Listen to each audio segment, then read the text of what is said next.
So, ibig sabihin, ang katotohanan, walang red notice. Mag-ingat po kayo, you're under oath, makukontent po tayo. Dahil pagbibigyan natin, kasi sabi, red notice, yung pala, hindi red notice, nasa diffusion na po. There was no red notice and what was issued was merely a diffusion. Pakita po natin, may pagkakaiba yan, matindi. So, itong diffusion, hindi yan pinagtitibay ng Interpol Secretariat. Hindi dumaan sa Commissioner. Tama po ba? Meron pong disclaimer to say that it did not go to a review of the notices and task force diffusion. So nag-mobilize ang pamahalaan ng libo-libo, 7,000 ang pinagmalaki na kapulisan para sa isang request for information ng Interpol na unverified. Pinahihingi lang. Walang sinasabing nagmamadali. Pero lahat ng government resources pinaandar na dahil sa simpleng request sa kapwa-membro. Tama po? Ang iko-correct ko po ay hindi information ang hinihingi po. It is a wanted person notice, diffusion notice. Diffusion. Diffusion notice. Wanted person po nandoon. Okay, pakita natin. Medyo maliit ang letra, pero basahin natin. Pwede bang palakihin para mabasa na maigi pa? Okay, so maliwanag, tama po na dumating ng 3:04 ba to? Correct po. Ng umaga, Arian. Maliwanag. Tapos, ang request dito, after prior consultation with the government of the Philippines. So, hindi totoo na March 11, 3 a.m. lang ninyo nalaman. Kasi nakasabi dito, sa page 1, after prior consultation with the government of the Philippines who have agreed to comply with this request. Ibig sabihin, ang pamahalaan ay nakausap na, una, ikalawa, sumang-ayon na. So, ibig sabihin, ito, formal transmittal lang. Walang sinasabi dito na biglaan ito. Kaya nga, March 10 pa lang 7,000 ng pulis na ang minobilize eh. Bakit sinasabing ganito? Yung sinasabi po nyo na... binabasa ko lang ito eh. Opo.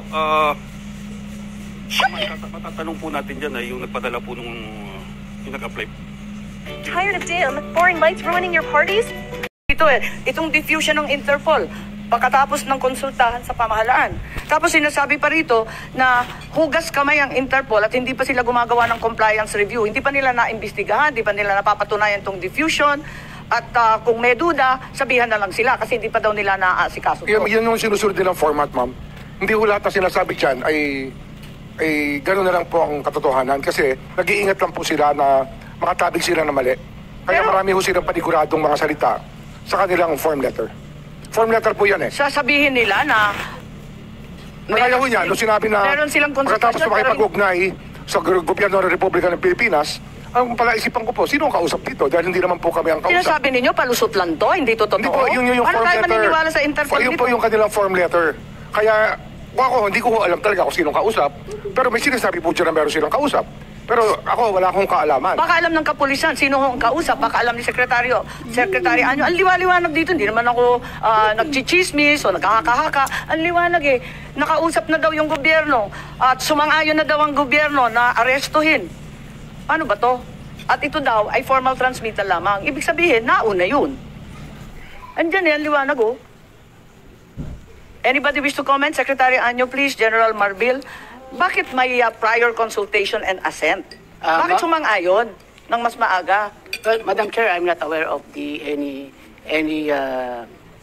coordination of that, and I only learned of this diffusion and warrant for arrest in the morning of March 11. So lahat kayo, March 11, 3 a.m. o 3:04. Ito yata dito. Tama naman yun. Pero, Executive Director Alcantara, form letter ba to? Medyo specific to prior consultations with the government of the Philippines. Hindi siya form letter eh. I cannot nakakita na rin kami.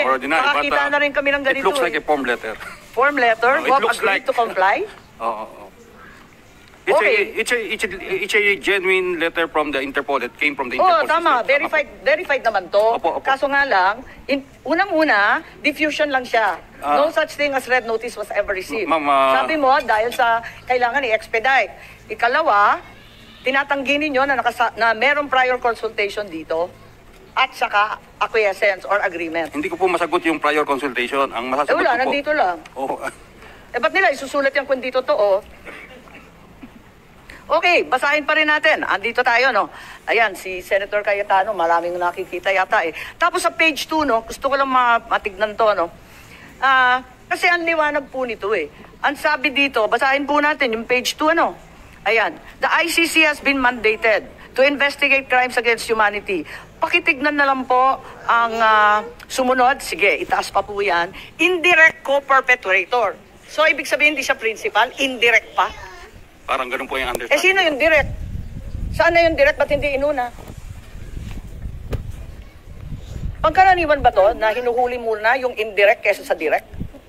Form lettering pa ba to?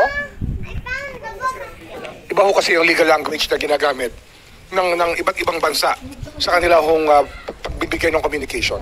Tama po. Siyempre, iba-iba yan. At saka translated to in many languages. Opo. Pero yung indirect, sa palagay ko, kahit Frances man yan or High German Swiss, ganyan pa rin indirect. Hindi siya principal. Hindi kasi ho, ano nga eh, yung legal system po depende ho sa kanilang pagkasulat ng kanilang mga batas.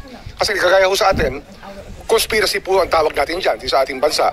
Co-conspirator po ang tawag sa isang taong participate sa isang krimen. Ito, co-perpetrator. Yun nga ho yun. Pero Marahil yun po yung definition niya ay lumalapit po sa ating definition ng conspiracy sa ating bansa.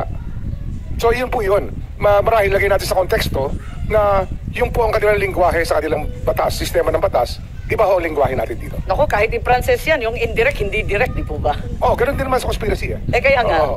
Kaya nga nagtataka lahat. Bakit siya unang hinuli? Bakit siya dinampot bigla? Hindi naman pala siya yung bida. Hindi naman siya yung kontrabida.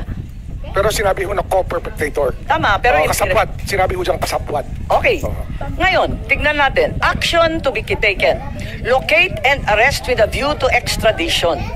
Assurances are given extradition will be sought upon arrest of the person in conformity with national laws or the applicable bilateral and multilateral treaties.